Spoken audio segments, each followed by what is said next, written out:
बिस्मिल्लाहिर्रहमानिर्रहीम। अस्सलाम वालेकुम व्यूअर, मैं हूं आपकी होस्ट सबा अली और आप देख रहे हैं न्यूज़ सबा टीवी से प्रोग्राम गपशप विद सबा अली। जी जनाब, कैसे हैं आप? ठीक ठाक हैं? मैं उम्मीद करती हूं कि आप सब बिल्कुल ठीक ठाक होंगे। मेरी बहुत सारी दुआएं आप सबके लिए हैं। व्यूअर, जैसा कि आप जानते हैं कि मेरे प्रोग्राम में मुख्तलिफ गेस्ट आते रहते हैं। आज जो मेरे साथ गेस्ट मौजूद है वो किसी भी तारुफ के मोहताज नहीं है। पाकिस्तान फ़िल्म इंडस्ट्री की आन बान शान, हमारे और आपके बहुत ही प्यारे बेहतरीन राइटर, बेहतरीन डायरेक्टर और बहुत अच्छे इंसान हैं। मैं उनकी बहुत दिल से कदर करती हूँ, इज़्ज़त करती हूँ। मैं आज आपको मिलवाने जा रही हूँ जनाब नासिर अदीब साहब से। आइए मिलते हैं उनसे। अस्सलाम वालेकुम नासिर साहब। वालेकुम अस्सलाम। तारीफ़ कुछ ज़्यादा कर दी आपने। नहीं, जो देखा वही बयान किया मैंने। वो जब कोई मुझे कहता है ना नासिर अदीब बहुत अच्छा इंसान है, आप यकीन करें मैं फिर अल्लाह से एक ही बात कहती हूँ, मैंने कहा या अल्लाह मैं इतना अच्छा तो नहीं हूँ, लेकिन अगर लोग कहते हैं फिर मुझे उन जैसा अच्छा कर दे ताकि कल मैं उनके सामने शर्मिंदा ना हूँ। जी बिस्मिल्लाह। नासिर साहब, पहले तो मैं बहुत शुक्रिया अदा आपका करती हूँ कि आप प्रोग्राम में तशरीफ़ लाए, आपने टाइम निकाला। इतने टाइम से करते करते आज टाइम मिल गया और आज हमारी मुलाकात भी होगी। नासिर साहब, फ़िल्म इंडस्ट्री में आपका आना कैसे हुआ? आपने वैसे तो बहुत सारे इंटरव्यूज़ में बताया होगा, आज मैं चाह रही हूँ कि मुझे बताएं आपका आना कैसे हुआ? ये एक ऐसा सवाल है जिसका जवाब मैं गुज़श्ता मेरे ख्याल में 40 साल से दे रहा हूँ और अक्सर जो मेरे व्यूअर्स हैं वो उनको याद होगा कि मैं कैसे आया, लेकिन चूँकि आपका इंटरव्यू है और आपने सवाल किया तो बात यह है कि मैं सोच के नहीं आया था कि मैंने पाकिस्तान फिल्म इंडस्ट्री में जाना है। बचपन में कुछ वाक़यात ऐसे हुए थे अच्छा, जिनकी तफसील बताने की इतनी ज़रूरत नहीं है कि मुझे एक शौक़ पैदा हुआ। एक आदमी हमारे इलाके का फौत हो गया था, वो लखपति था, हिंदू था जी। तो ये उस दौर की बात है जब हमारे घर में 100 रुपये का नोट मैंने नहीं कभी देखा था। 100 का? हाँ जी, वो चांदी के रुपए होते थे। अच्छा। और इस तरह ठिप्पे से वो मेरी माँ जो थे वो घड़े में रख देती थी जिसमें गंदम होती थी। तो जब महीने बाद कभी ज़रूरत पड़ी 1 रुपया निकालना तो वो 1 रुपया 3 महीने ख़त्म ही नहीं होता था। सब्जियां घर की, गंदम घर की, घी घर का, दूध घर का और सस्ते ज़माने थे। तो मैंने कहा वो लोग कैसे होते हैं जिनके जो लखपति हैं। अच्छा। तो मैं उसको देखने गया तो पता चला कि उसको तो फौत हुए तकरीबन 4 महीने हो गए, 3 महीने हो गए उस आदमी को। और खैर मैं उनके घर चला गया। जब घर गया मैंने सोचा इनके घर देखो कैसा होता है, इनके बच्चे कैसे होते हैं। तो देखा तो वहाँ वो जो लड़के 2 नज़र आए जी, वैसे थे जैसे मेरे भाई हैं। अच्छा। बल्कि मेरे भाई ज़्यादा खूबसूरत थे। तो मैंने कहा ये आम ही लोग हैं। घर पक्का था, हमारे घर कच्चे थे। खैर ये इतनी तब्दीली थी कि बड़ा घर था और पक्का था और बाहर छज्जे बने हुए थे। अच्छा। जिनमें शाम को बैठ कर वो हवाखोरी करते थे। आपको पता उस दौर में ये पंखे तो थे नहीं। तो वापस आया जब मैंने अपने चचा एक थे वो थोड़े से पढ़े लिखे थे तो मैंने उनको बताया। मैंने कहा चचा वो अमीन सानी मर गया, लखपति आदमी था। तो कहता है बेटे इस किस्म के लखपति कई मरते। मैंने कहा अखबार में नहीं आया। कहता है अखबार में उन लोगों का नाम आता है जिन्होंने कोई काम किया हो। मैंने कहा जी कैसा काम किया हो? कहता है ऐसा काम किया हो जो नस्लों को मुतासर करे। जी। तो फिर मैंने सोचा कि मैं इंशाल्लाह नाम पैदा करूँगा। ये वहाँ से ये मेरे जहन में आया शौक़ कि या अल्लाह मुझे इतना मशहूर कर दे कि जब मैं इस दुनिया से जाऊँ तो अखबार में खबर लगे कि ये आदमी इस दुनिया में नहीं रहा, लोगों को पता चल जाए। अल्लाह खैर करे। सबने जाना है, सबने जाना बिल्कुल। लेकिन ये जो सही मेरी ख्वाहिश थी वो यही थी। तो नासिर साहब उस सिलसिले में फिर मैं मुख्तलिफ मशहूर होने लगे, कभी टीवी के प्रोग्रामों में, कभी रेडियो पर, कभी थिएटर की लिख, कभी कुछ। फिर एक ऐसा हादसा हुआ कि मेरे नावल पे फिल्म अनाउंस हो गई। उन्होंने मेरा नाम देने से इनकार कर दिया। मैंने केस किया, वो मैंने केस जीता। उन्होंने मुझे 4000 रुपया दिया। अच्छा। तो उस वक्त जो जिस नौकरी पे मैं जा रहा था वो प्रोग्राम प्रोड्यूसर की नौकरी थी, ये टीवी की। वो 175 महीने की तनख्वाह थी। मैंने कहा ये तो 2 सालों की तनख्वाह मुझे मिल गई, ये काम बहुत अच्छा है। फिल्म इंडस्ट्री में जाते हैं। बस वहाँ से फिल्म इंडस्ट्री में आ गए। लेकिन ये फिल्म इंडस्ट्री में आने के बाद जो मेरा हशर हुआ वो मैं आपको बता नहीं सकता। बहुत सारी मुश्किलात का सामना करना पड़ा। मुश्किलात क्या, 7 साल मैंने चक्कर लगाए 64 से लेकर 71 तक। तो जब आप इस तरफ आ रहे थे तो घर वालों का क्या रद्द अमल था? वो ये नहीं थे चाहते कि आप फिल्म इंडस्ट्री की तरफ ना जाएं, कोई और फील्ड चूज कर लें? नहीं, वालिद साहब तो मेरे चाहते थे मैं पुलिस में हो जाऊं या माल पटवारी हो जाऊं, क्योंकि उनका वास्ता पुलिस और माल पटवारी से पड़ता था। दोनों पैसे वाले शोबे थे। हाँ, और मैं रिश्वत का बड़ा बहुत था। तो मैंने कहा नहीं, मैं मशहूर होने के शौक में आर्मी में चला गया। वहाँ इंटरव्यू दिया, मैं सेकंड लेफ्टिनेंट सेलेक्ट हो गया। मेरे साथ परवेज मुशर्रफ और मैं एक बैच में थे। अच्छा। लेकिन मैं इसलिए गया था कि निशाने हैदर लेके मशहूर हो जाऊंगा, क्योंकि निशाने हैदर के जिसने लिया था ना, उसका हर साल अखबार में फैमिली इंटरव्यू आता था। अच्छा, तो अब उसी सिलसिले में फिर हाँ, तो वहाँ जब पता चला, मैंने परवेज मुशर्रफ से ही सवाल किया जब हम वापस आ रहे थे। मैंने कहा यार ये निशाने हैदर लेने का क्या तरीका है? उसने कहा निशाने हैदर जो बहादुरी से लड़ता है उससे मिलता है। मैंने कहा फिर मैं भी लूँगा। कहता है लेकिन मरने के बाद मिलता है वो। मैंने कहा जब मरने के बाद मिलता है मुझे उस शोहरत का क्या फ़ायदा? ज़्यादा मैं आर्मी से भाग गया। अच्छा, यानी आर्मी को आपने ज्वाइन कर लिया था? हाँ, वो फिर उन्होंने मेरे पर केस किया, फिर बड़ी मुश्किल से जान छूटी सिफारिशों से। तो फिर फिल्म इंडस्ट्री में आ गया।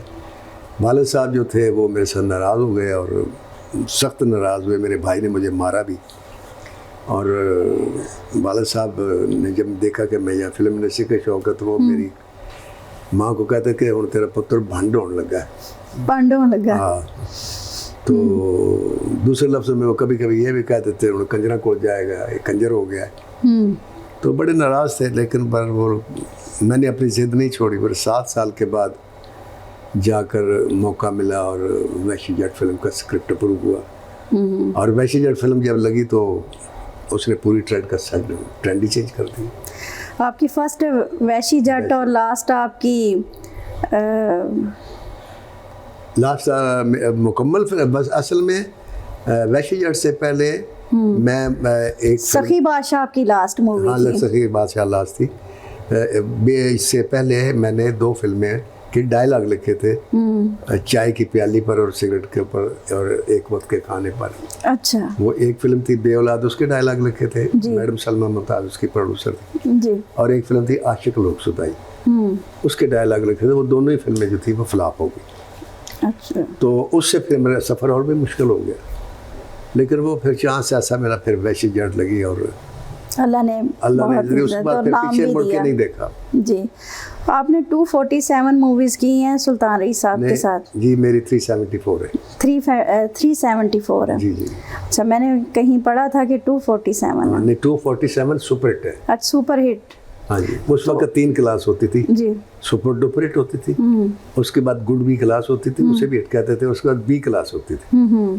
तो नुकसान तो फिल्म में भी नहीं होता था, लेकिन 247 मेरी सुपर हिट फिल्में हैं, जिनमें सुपर डुपर हिट भी फिल्में हैं, जिसमें वैशी जट है, तूफान है, अपना जग्गा गुजर थी, लौरी बादशाह थी, मौला जट थी, चंद मरियाम थी, शेर खान थी, चिराग बाली थी, जंगल का कानून थी, इंसानियत के दुश्मन थी, कातिल की तलाश थी। अब ये बेशुमार फिल्में, तो हिट मिला के वो 247 फिर मैंने ठीक कहा ना, 247 थी। सुल्तान रईस साहब जी अब 248 होगी। 248 होगी ये नया मौला जट। तो क्या एक्सपीरियंस रहा आपका सुल्तान रईस साहब के साथ एज ए डायरेक्टर काम करता? सुल्तान राय के साथ मैंने एज ए डायरेक्टर काम नहीं किया, मैंने एज ए राइटर काम किया, क्योंकि जब मैं डायरेक्टर बना सुल्तान राय जा चुके थे दुनिया से। अच्छा, एज ए राइटर आपकी मूवीज हैं उनके साथ? मेरी हर फिल्म के हीरो वही थे, तो उनके साथ तकरीबन 25 साल का सामने मैंने इकट्ठे गुजारा जी। और वो नाकाबिले फरमोश वक्त है, क्योंकि सुल्तान राय एक्टर तो अच्छा था ही जी, लेकिन मैं समझता हूँ वो एक्टर से ज़्यादा इंसान बहुत अच्छे थे। और मेरे अंदर जो इंसानियत कह लें आई, या बर्दाश्त आई, या आजिज़ी आई, या अरूज को बर्दाश्त करना, जिसमें कहते हैं हज़म करना, वो आया। तो ये मैंने सुल्तान राय साहब से सीखा। Very good. तो नासिर साहब, आप क्या समझते हैं कि जो इंडस्ट्री का हाल हुआ है ये कब तक बेहतर हो सकता है? वैसे तो मूवीज़ बन रही हैं, कराची में बन रही, लाहौर में नहीं है। कभी लाहौर में कहते हैं अरूज होता था, अब लाहौर में ऐसा क्यों नहीं है? ये सवाल भी मेरे से पिछले 8-10 साल से हो रहा है, और उसका मैंने 8 साल पहले भी जो जवाब दिया था वही आज भी मेरा जवाब है। मैंने कहा था कि पाकिस्तान फिल्म इंडस्ट्री का जो रिवाइवल है जी, ये उर्दू फिल्म से नहीं होगा, ये जब भी होगा पंजाबी फिल्म से होगा, और उस पंजाबी फिल्म से होगा जो लाहौर में बनेगी और लाहौर से सुपरहिट होगी। और आज वो वक्त आ गया कि लाहौर से फिल्म लगी है पंजाबी की बनी, the legend of Maula Jatt, superhit भी होगी। और ऐसी हिट हुई है कि उसने पाकिस्तान फिल्म इंडस्ट्री को पूरी दुनिया में रूशनास करवाया। वहाँ भी चली जहाँ आज तक पाकिस्तानी फिल्म नहीं चली। और आज पाकिस्तान फिल्म इंडस्ट्री को हॉलीवुड भी पहचानता है, बॉलीवुड भी पहचानता है, तमिल इंडस्ट्री भी पहचानती है, क्योंकि उनकी बड़ी बड़ी तमाम फिल्मों का रिकॉर्ड जो है इस फिल्म ने ब्रेक कर दिया बिजनेस का। ज़बरदस्त, बहुत अच्छी खबर है ये तो तो। अब जो है मैं समझता हूँ कि पंजाबी फिल्में यहाँ शुरू होंगी जी, और पंजाबी फिल्मों से रिवाइवल आएगा। इसलिए पंजाबी फिल्मों को मैं कहता हूँ कि उर्दू फिल्म का कंपटीशन है हमारा, उर्दू और पंजाबी का। पंजाबी का कोई कंपटीशन नहीं है। मसलन इंडिया की फिल्म अगर सामने लग जाए तो पंजाबी फिल्म उसको कुछ नहीं कहेगी, उसका भी अपनी जगह पर मौजूद रहेगा। लेकिन जब उर्दू फिल्म लगती है तो उसके सामने अगर आमिर खान, सलमान खान या शाहरुख खान की फिल्म लगती है, लोग उसको प्रेफरेंस देंगे। लेकिन पंजाबी फिल्म उनके सामने चॉइस को नहीं है, वो उन्होंने जिन्होंने देखनी। नासिर साहब, इस बात को आप समझते हैं या महसूस करते हैं, जैसे लोग कहते हैं कि सुल्तान रईस साहब के जाने के बाद इंडस्ट्री ख़त्म है, तो क्या आप समझते हैं कि वाहिद एक वही एक इंसान हीरो थे जो इंडस्ट्री को जिन्होंने बहाल रखा हुआ था, उनके जाने के बाद ख़त्म है, कोई मूवी नहीं आई पंजाबी बेहतर जैसे अब आपकी आई है, सालों से नहीं है? ये बात दुरुस्त है कि बाज़ लोग ऐसे होते हैं उनके जाने के बाद उस इंडस्ट्री में या ये वो वीरानी आती है। जिस तरह कभी अगर किसी मुल्क का अजीम लीडर दुनिया से चला जाए जी, तो उसके बाद मुल्क की हालत भी वो नहीं रहती जो उसकी मौजूदगी में थी। जी, तो ये हमारे तरफ भी हमने भी आजमाया कि ऐसे होता है। लिहाजा सुल्तान ही गया, उसके बाद मैडम नूरजहां चली गई, आवाज़ भी चली गई और एक्टिंग अदाकारी भी चली गई। तो उससे एकदम जो वो यूँ समझ ले वो सतून थे दो जिनके ऊपर वो छत थी, वो सतून गिर गया, छत गिर गई। अब वो मलबे के ढेर से फिर से नए खंडर से नए घर बनाना, उसकी तामीर करना वो मुमकिन नहीं रहा, क्योंकि कुछ लोग ऐसे थे जो सुल्तान राय के व्यूअर से, जिसमें सुल्तान राय की 96 में डेथ हुई है, सखी बादशाह उन्होंने देखी, उसके बाद उन्होंने फिल्म देखना छोड़ दी क्योंकि वो सुल्तान राय नहीं होता था जी। वो एक जोड़ी एक तकोन बन गई थी जो लोगों के जहनों में रच बस गई थी, सुल्तान राय, मुस्तफा कुरैशी, अंजुमन या आसिया या नीली या नादरा। तो वो जब नहीं रहे तो वो फिर लोगों ने, आप समझते हैं आपके कोई सुल्तान रई पैदा हो सकता है, वैसी एक्टिंग कोई कर सकता है जैसे सुल्तान रई साहब की थी? वो मैं एक जुमला बोला करता हूँ अक्सर कि कुछ लोग अल्लाह ताला ऐसे पैदा करता है जिनका सानी पैदा नहीं होता। देखें आप बॉक्सिंग को ले लें जी, कितने बड़े बड़े बॉक्सर आज भी हैं और पहले भी जो हैवीवेट चैंपियन बनते हैं, लेकिन मोहम्मद अली के लिए जैसी शोहरत आज तक किसी को नसीब नहीं। बिल्कुल ऐसा ही। बॉलर बेशुमार आए पाकिस्तान की क्रिकेट टीम में, लेकिन इमरान खान कोई नहीं बना, है ना ऐसे? बिल्कुल ऐसे। लीडर पाकिस्तान में बेशुमार आए जो पाकिस्तान बनने से पहले थे, कायदे आज़म दोबारा नहीं आया, जुल्फ़िकार अली भुट्टो दोबारा नहीं आया, इमरान खान भी दोबारा नहीं पैदा हुआ। तो ये ऐसे कुछ लोग होते हैं। तो सुल्तान राय और मैडम नूरजहां उनमें से हैं जिनका सानी पैदा अल्लाह नहीं करता। अब कब पैदा करता है मुझे नहीं समझ आती कि शायद हो, लेकिन अभी सामने कोई नहीं है। फिल्में बनेगी। अब देखें लेजेंड ऑफ मौला जट में सुल्तान राय का किरदार फवाद खान ने किया, बहुत अच्छा किया, बेपनाह अच्छा किया। मुस्तफा कुरैशी का रोल हमजा अब्बासी ने किया, बेपनाह अच्छा किया, नो डाउट। मायरा खान ने किया, बहुत अच्छा किया। अमामा मलिक का दारो नतनी का रोल उसने किया, उसने भी बेपनाह अच्छा किया, लोगों ने लाइक भी किया। तो आज देखें ना, अभी 5वां वीक शुरू है और 71-72 करोड़ रुपए के करीब वो इस पाकिस्तान के अंदर बिजनेस कर चुकी है और 116-17 करोड़ बाहर कर चुकी है। लेकिन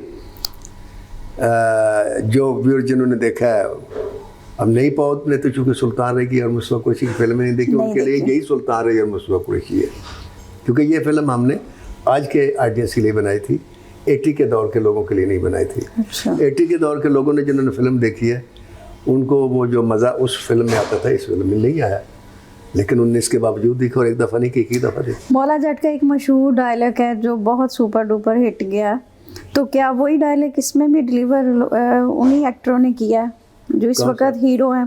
मौलाना मौलाना मारे एक दफ़ा है एंड के ऊपर बस। अच्छा वो फवाद खान ने बोला। नाज़िर साहब, आपकी फैमिली में से बच्चे जैसे होते हैं तो कोई ना कोई फिल्म इंडस्ट्री की तरफ आना चाहता है जी। बाप को देख के, तो आपके बच्चों में से किसी की दिलचस्पी नहीं इस तरफ आई कि मैं भी, कोई रुझान हुआ बेटी का या बेटे का कि मैं भी इंडस्ट्री की तरफ जाऊं? तो ऐसा था कि मैं देखिए सेकंड लाइन या कोई भी अदारा हो, उस अदारे में इंसान अपने बच्चों को भेजता है जिसमें इज्जत और रिस्पेक्ट हो। जी। हम जिस दौर में पाकिस्तान फिल्म इंडस्ट्री में गए थे तो पाकिस्तान फिल्म इंडस्ट्री के लोगों को 2 नंबर का लोग समझा जाता था। उनके बारे में ये इम्प्रेशन होता था ये लोग अच्छे नहीं हैं, ये शराबी होंगे और जी बिल्कुल। आज भी बहुत सारी फैमिलियां जो ऐसा सोचती हैं। तो यही वजह थी कि वो फ़ख्र तो महसूस करते थे सैमा के साथ या आसिया के साथ तस्वीर खिंचाने में, लड़कियां खिंचवाती थी और बाप भी साथ खड़ा होता था। लेकिन अगर उनको ये कहते थे कि आसिया को बहू बना ले तो इसके लिए तैयार नहीं होते थे। ये दौर था। तो इसलिए मैंने अपने बच्चों को इधर मैं नहीं लाया, मैंने पाकिस्तान फिल्म इंडस्ट्री को अपने से दूर रखा। अब चूँकि हुकूमत भी ओन करती है और सोसाइटी ने भी ओन कर दी, क्योंकि अब आप देख लें जो लड़कियां काम कर रही हैं वो अच्छे घरों से आ रही हैं, उनमें कोई 2 नंबर की बिल्कुल ऐसे पहले हमारे दौर में पढ़े लिखे लोग रेड लाइट एरिया से लड़कियां आती थी तो उस वजह से भी हमारी इंडस्ट्री बदनाम थी। वो दौर ख़त्म हो गया। तो अब सोसाइटी में रिस्पेक्ट है। तो मेरी जो सबसे छोटी बच्ची है उसने ख्वाहिश की कि मैंने ड्रामों में काम करना है। मैंने कहा कर लो, तो कर रही है। अच्छा जोया, हाँ जी, ज़बरदस्त, बेस्ट ऑफ लक उसके लिए भी, अल्लाह उसे कामयाब करे। आमीन। और नाज़िर साहब, अब आप क्या समझते हैं फिल्म इंडस्ट्री को और मज़ीद बेहतर हम लोग कैसे कर सकते हैं? देखें, मेरा तो एक ही जुमला, पाकिस्तान फिल्म इंडस्ट्री अरूज पे जा सकती है बशर्ते के प्रोड्यूसर जो है वो चेहरों से ज़्यादा जहनों की कदर करें, क्योंकि फ़िल्म अच्छे एक्टर से नहीं बनती, फिल्म अच्छे डायरेक्टर से भी नहीं बनती, फिल्म अच्छे राइटर से बनती। राइटर अच्छा होगा, डायरेक्टर भी हिट होगा, एक्टर भी हिट होंगे, प्रोड्यूसर भी हिट होगा। सारी दुनिया के रिकॉर्ड उठा कर देख ले। अगर स्क्रिप्ट नहीं है, महबूब साहब फुटपाथ वो अमर बनाते हैं, दिलीप कुमार होता है और फ्लॉप हो जाती है जी। जब स्क्रिप्ट होता है और स्क्रिप्ट नहीं होता तो राज कपूर बनाता है, उसमें खुद काम कर रहा होता है, उसमें वो जीनत अमान भी थी और कितने बड़े बड़े एक्टर थे जी। और उसका स्टूडियो तक बिक गया, घर तक गिरवी हो गया। और जब स्क्रिप्ट मिला तो बॉबी बनाई, लड़का अपना बेटे को हीरो लिया और डिम्पल कपाड़िया को लिया और वो सुपर हिट हो गई। तो अगर स्क्रिप्ट हो तो आसिया की फिल्म नहीं चलती, सुल्तान राय की भी नहीं चलती। स्क्रिप्ट हो तो असलम डार ने एक फिल्म बनाई, उसमें वो लड़का लिया तो उसने नया और साथ दुर्दाना रहमान थे, इश्क नचावे गली गली, सुपर हिट हुई। स्क्रिप्ट चाहिए और स्क्रिप्ट ही कम से कम पाकिस्तान फिल्म इंडस्ट्री में स्क्रिप्ट जो है वो बहुत इग्नोर हुआ है। वो मेरा ज़ाती तजुर्बा है। मैं पाकिस्तान फिल्म इंडस्ट्री का सबसे कामयाब और सबसे बड़ा राइटर माना जाता हूँ, हालांकि मैं बड़ा हूँ नहीं, लेकिन लोग कहते हैं। चलो, तो मैंने भी अगर पाकिस्तान फिल्म इंडस्ट्री से प्रोड्यूसर से पैसे लिए ना सबा जी, तो ज़रूरत बता कर लिए। ये एक फनकार के लिए इससे बड़ी कोई इंसल्ट नहीं है कि पैसे आपने अपने लेने हैं। ज़रूरत तो मैं आपको तब बताऊँ जब मैं आपसे उधार लेने जाऊँ। अपनी मेहनत के ले रहे हैं, फिर भी बता के ले रहे हैं। मैं क्यों बताऊं कि मेरी गाड़ी ख़राब है, मैंने बिजली का बिल देना है, मैंने बच्चों को फीस देनी है, मैंने टैक्स देना है, मैंने ये करना है। मैं कहूँगा मेरे पैसे दो। लेकिन जब भी ज़रूरत पड़ी, आप यकीन करें, प्रॉब्लम बताया तो प्रोड्यूसर ने पैसे दिए, वरना तनख्वाह देता रहा। और पैसे भी इतने कम देते थे, आप की सोच होगी। अच्छा, हाँ, आप देखें कि मैंने क्या कमाया। 50 साल पाकिस्तान फिल्म इंडस्ट्री में काम किया, एक 10 मरले का घर बेगम को बना कर दिया, ठीक है, और बच्चे पढ़ाए 5। और बच्चे पढ़ाते हुए इनकी कमाई, फिल्म इंडस्ट्री की कमाई पूरी नहीं हो सकी, अपनी सारी ज़मीन बेच दी, हत्ता कि अपना घर जो गांव में था वो बेच दिया। और इसके बावजूद मैं आज भी मकरूज़ हूँ। मैंने अपने बच्चों को नहीं बताया कि मैं आप लोगों के लिए ये करते करते मकरूज़ हो गया। मेरे पास 22-23 लाख रुपए कर्जा था, जो इस वक्त 7 लाख रुपए के बुक। अब भी कहीं से आते तो मैं देता हूँ। और ये शराफत है उन लोगों की जिनके मैंने पैसे देने कि उन्होंने मुझे कभी तंग नहीं किया, क्योंकि उन्हें पता है कि नाज़िर साहब, पता है कि जब पैसे आएंगे तो हमारे घर आ जाएंगे। बिल्कुल ऐसे ही। नाज़िर साहब, धर्मेंद्र साहब ने भी 4-5 बार ये मूवी बनाने की कोशिश की है, मौला जट। ये 5 तो वो दफा कामयाब नहीं रहे, 4 उसमें दफा। सुल्तान रही साहब नहीं थे या कोई और वजह? नहीं, वो कभी कामयाब हो ही नहीं सकते। सुल्तान राय की बात नहीं, बात ये है, देखिए जो पंजाबी ज़ुबान का डिलीवरी वो है ना एक स्टाइल, जब इंसान बोलता है जी। तो वो जो चीज़ है वो उनके पास नहीं है। अब देखें ना, अब इधर डायलॉग बोल था, ये था कि 10 सोए मेरी भैन दे सिर तो चादर किन्ने लाइए, जी। तो उत्थे बोलता इस मुटार दे सिर तो चुन्नी किन्ने लाइया। अब ये आप जो पंजाबी ज़ुबान की घन गरज ही तो असल बात है। जी।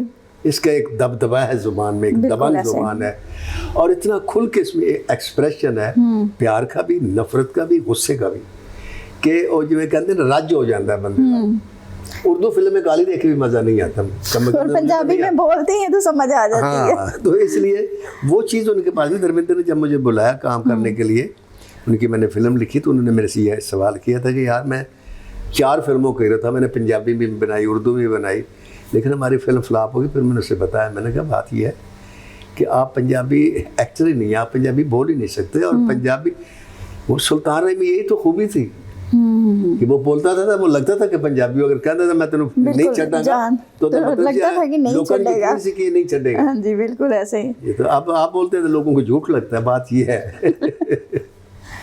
नासिर साहब, आपने बेहतरीन डायरेक्टरों के साथ, बहुत सारे ऐसे डायरेक्टर हैं जिनके साथ आपने काम किया एज ए राइटर, आपको उनमें से अच्छा डायरेक्टर कौन लगा है कि जिनका काम आपको पसंद आया हो? तो तुझे लड़ाई करने वाला सवाल किया है। नहीं, लड़ाई नहीं, जेन्युइन एक बात है कि काम कोई होता ही है ना। पाकिस्तान फिल्म इंडस्ट्री में मैंने बेशुमार डायरेक्टरों के साथ काम किया। डायरेक्टर सारे अच्छे थे, लेकिन जिनके साथ मुझे मज़ा आया मैं वो आपको बता देता हूँ कि हसन अस्करी साहब, हाँ, नज़रुल इस्लाम साहब जी, यूनुस मलिक साहब, मसूद भट्ट साहब और बिलाल अशारी साहब, ये वो डायरेक्टर हैं। हाँ, एक असलम डार साहब थे, उनके साथ भी बहुत मज़ा है। ये वो डायरेक्टर थे। हाँ, एक और भी डायरेक्टर मुझे याद है, हसनैन साहब, जिनके साथ आपने, हाँ, उनके साथ मैंने वो बनाई थी, इंसानियत के दुश्मन फिल्म बनाई थी जी। मतलब ये वो डायरेक्टर थे जिनके साथ काम करके मुझे इसलिए भी मज़ा आया कि उन्होंने मेरा दी बेस्ट ले लिया मेरे से। अच्छा, देखे ना, राइटर निचोड़ेगा ना डायरेक्टर थे, फिर ही कुछ अजीब है। बाद लोग जो वो ऐसी वो बस उनके सिर्फ ये नहीं शॉट लेना, उनके नज़दीक डायरेक्शन है, कैमरा ऐसे रख दो, ये नहीं। डायरेक्टर मैं उसको मानता हूँ जिसके अंदर बेहतरीन राइटर होता है, जिसके अंदर बेहतरीन अपना कैमरा मैन हो, जिसके अंदर बेहतरीन मेकअप मैन हो, जिसके अंदर बेहतरीन ड्रेस मास्टर हो, जिसके अंदर बेहतरीन फाइटर सेक्टर हो, और फिर उसके बाद बेहतरीन उसका वीएन हो, और फिर वो डायरेक्शन दे। तो एक्टर का भी मैं सवाल मेरा वही है, सिर्फ चेंजिंग ये है कि डायरेक्टर का कह रही थी, अब एक्टर का पूछ रही हूँ कि बेस्ट एक्टर आपको क्या लगा परफॉर्म करते हुए पंजाबी फिल्मों में, उर्दू फिल्मों में? देखिए जी, मेरे एज ए हीरोइन बेस्ट तो देखिए सारे हैं, सुल्तान राय साहब हो गए, मुस्तफा कुरैशी साहब, सारे बेस्ट हैं, लेकिन मुझे अब एक ज़ाती पसंद होते हैं ना एक्टर। सबसे ज़्यादा जिस एक्टर ने अपनी परफॉर्मेंस से मुतासर किया वो अजमल खान थे। अजमल खान। उसके बाद जिसने मुतासर किया वो इलाउद्दीन थे। उसके बाद जिसने मुतासर किया वो अगा तालिश थे। आखिर में जिसने मुतासर किया वो अफजाल अहमद। जो आपकी फिल्मों में हीरो आते रहे हैं, जी, जो मेरी फिल्म में हीरो आते हैं, बेपनाह अच्छा काम किया, लेकिन मैं आपको अपनी पसंद, अच्छा, अपनी पसंद। अब वो इसकी मिसाल यूँ देता हूँ कि एक आदमी एक लड़की से प्यार करता है और उसके लिए जान देने के लिए तैयार होता है। वो लड़की पूरी दुनिया में उसे सबसे खूबसूरत नज़र आती है, हालांकि वो पूरी दुनिया से खूबसूरत नहीं है। तो इसलिए जो मैंने एक्टर कहे हैं वो मेरी अपनी ज़ाती एक है ना पसंद के क्या मतलब है परफॉर्मेंस। हर बंदे की एक चॉइस होती है, तो इसलिए मैंने आपको जवाब दिया। रीमा या साइमा? अगर हीरोइन में से बात पूछते हैं तो मेरे हिसाब से मेरी पसंद के नंबर टॉप पे आसिया और उसके बाद साइमा। बहुत अच्छा लगा आज आपसे बात करके और गपशप लगा के। नासिर साहब, आप हुकूमत पाकिस्तान को कोई पैगाम देना चाहें? हुकूमत पाकिस्तान के लिए मेरा एक ही पैगाम है कि यार, आपकी हुकूमत का चपड़ासी जब सबसे लो कैटेगरी का मुलाजिम होता है जी, जिस वक्त वो रिटायर होता है, आप उसकी पेंशन लगा देते हैं। वो उसको उस वक्त तक मिलती है जब तक वो भी जिंदा रहे। अगर वो मर जाए तो उसकी बीवी को मिलती है। जी ऐसे मैं ये कहता हूँ। और वो चपरासी सिर्फ काम करता है, दफ्तर साफ करता है, गवर्नमेंट को देता कुछ नहीं है। हम जो फनकार लोग हैं, हम गवर्नमेंट को टैक्स देते हैं, और इतना टैक्स देते हैं उनकी सोच से ज़्यादा। हमारा एक्टर और फनकार बुनियादी तौर पर अपना टैक्स अलग अदा करता है जी, प्रोड्यूसर अपनी फिल्म का टैक्स अलग करता है। तो करोड़ों रुपए के टैक्स लेते हैं आप जिन फनकारों से, कमाई भी करते हैं। जब वो उम्र के हिस्से में आ जाते हैं, मिसाल के उनकी उम्र 60 साल या 50 साल हो जाती है, तो मेरे हिसाब से ये लॉ होना चाहिए कि उनके लिए वजीफ़ा मुकर्रर होना चाहिए, जो जब तक वो जिंदा उनको मिले, और जब तक वो ना हो फिर उनकी बीवी को मिले। और ये रस्म नहीं होनी चाहिए, अखबार में ये खबर नहीं आनी चाहिए कि आज फ़लाँ फनकार या फ़लाँ राइटर या फ़लाँ डायरेक्टर बीमार है और लोग अपील कर रहे हैं कि उसके पास इलाज के लिए पैसे नहीं। इससे बड़ी फनकार की ज़िल्लत नहीं हो सकती, और इससे ज़्यादा किसी हुकूमत की बेहिस्सी भी नहीं हो सकती कि वो अगर अपने फनकार को, वैसे हमें कहते हैं दी लीजेंड आप, या आप लीजेंड हैं जी हमारा, आप हमारा सरमाया है, आप हमारा ये है, तो पैसे नहीं देते भाई। हम अब कितना काम कर सकता है इंसान। मैं हूँ ये जिस एज में मैं हूँ, इस एज के जो लोग हैं जो फनकार हैं, आप जाकर देखें हसन अस्कर जैसा शख्स जो है वो खड़ा होता है, कभी रिक्शे के इंतज़ार में खड़ा होता है, उसके पास गाड़ी नहीं है। तो ये जो चीज़ है ये ख्याल करना ये बहुत ज़रूरी है। और अगर आप अपने ज़हनों की हिफाजत नहीं कर सकते जी, तो आप क्या लेंगे, हम क्या डिलीवर करेंगे। बहुत सारे आर्टिस्ट ऐसे इस दुनिया से चले गए हैं। और एक दूसरे मेरे पैगाम ये मैं हमेशा कहा करता हूँ, वो भी, लेकिन आज तक हुकूमत के सदके जाऊँ कि उसके कान पर जूं तक नहीं रेंगी जी। और कोई भी हुकूमत हो। मैंने कहा था कि एक हॉल बनाए, एक जगह पर हॉल होना चाहिए जिसमें जितने डायरेक्टर हैं, जितने प्रोड्यूसर हैं, जितने राइटर हैं, जितने आर्टिस्ट हैं, जितने सिंगर हैं, उनका जो बेहतरीन काम है वो वहाँ लाइब्रेरी की सूरत में महफूज होना चाहिए। अगर कोई सिंगर बनना चाहे उस लाइब्रेरी में जाए और मुख्तलिफ सिंगर की वहाँ हर चीज़ उसको मिले और वो पढ़ ले। अगर कोई एक्टिंग करना चाहता है तो वो फिल्में ढूंढे, पुरानी जो लोगों की परफॉर्मेंस है। इसी तरह कोई राइटर बनना चाहता है, उनकी फिल्में, डायरेक्टर की फिल्में, प्रोड्यूसर की फिल्में होना चाहिए, वो भी नहीं करते। नाज़िर साहब, न्यू टैलेंट को क्या कहना चाहेंगे जो as a writer, director, actor, model इस फील्ड में इन होना चाहते हैं, वो किस रास्ते? देखें जी, ये बहुत मुश्किल रास्ता है। उसकी एक वजह कि इस रास्ते में शॉर्टकट बहुत है, और कोई भी ऐसा शोबा नहीं है जहाँ ओवरनाइट इंसान अमीर हो जाए या ओवरनाइट इंसान मशहूर हो जाए। हमारे 3 घंटे में हमारा फैसला हो जाता है। लेजेंड आर्मोलॉजेट लगी ना जी, हम 0 पॉइंट पे खड़े थे, जिस वक्त रिलीज हुई हम 7वें आसमान पे चले गए। सुपर हिट होने के बाद यही होता है जी, तो इंसान एकदम शोहरत पकड़ लेता है। और वैसे आप पैसे अगर कमाने निकले, एक तो इतनी जल्दी पैसे नहीं मिलते। हाँ, बेईमानी करें, फ्रॉड करें, धोखा करें, डाका मारें, वो एक अलग बात है। लेकिन अगर आप हलाल की रोज़ी से पैसे कमाना चाहते हैं और अमीर होना चाहते हैं, तो मेरा तजर्बा ये है कि मैंने तो हलाल की रोटी 50 साल दिन रात काम किया, तो आपको बताया, एक घर बनाया और बच्चे पढ़ाए और मकरूज़ हो।